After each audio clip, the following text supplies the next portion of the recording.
My name's Dean Potter, and I'm trying to do the first baseline ever. Right now, I'm about 400 feet off the talus slope. This is Dean Potter's first attempt to walk across a high line with only a parachute to save him from a deadly fall. I could fall anywhere on the line, and that's about 5.5 seconds before impact. His objective is to walk the entire 180-foot line without falling. But on this first go, he decides to jump off and test the system. Right now I'm just feeling real scared and real exposed out there, and I'd like to be making enough jumps here so I feel comfortable when I'm falling. Dean Potter is a professional climber who lives in Moab, Utah. For more than a decade, Potter's been at the cutting edge of climbing. He has a reputation for bold adventures, often climbing without a rope. Recently, Potter's been pushing the boundaries in other sports as well, like base jumping. Base jumping is jumping off of objects with a parachute. See ya. That seems even like the most beautiful thing for climbers. The summit was the end. It was everything. And now the summit is you put on your special suit and you get to fly away. It's like a huge perception change. Potter is also at the forefront of another climbing-related sport, slacklining.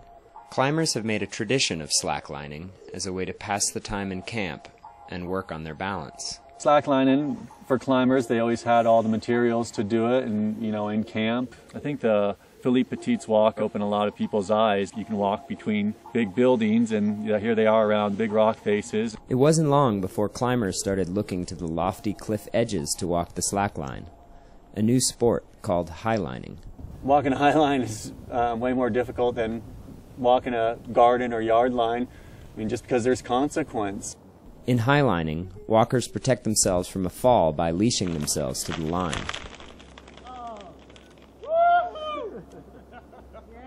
It's no surprise that Dean Potter, with his penchant for ropeless climbs and daring jumps, would forego the safety leash and innovate the baseline. Having a base rig on seemed just like the obvious ultimate idea. After days of practice, Potter is ready to walk the 180-foot line, end to end, with no safety leash. As long as I don't go totally out of control, it's okay to fall. But if I was to fall out of control, the parachute could surge towards the wall.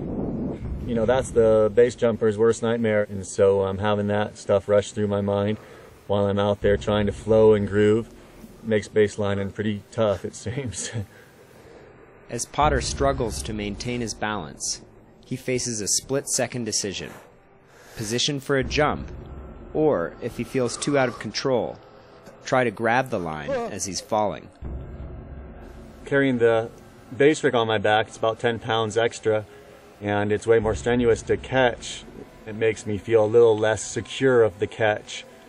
Watching Dean Potter make attempt after attempt on this terrifying line, it makes one wonder, why does he do it? For myself, I think adrenaline makes me feel real calm, and then I break through into that focused, heightened awareness that attracts me to all these things.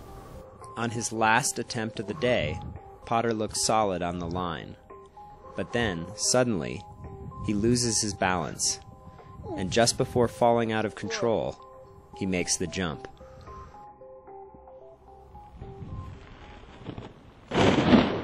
The idea that I once had that falling off the line was death, now falling off the line is control, and that's a great thing to be able to change. Instead of dying, I'm flying.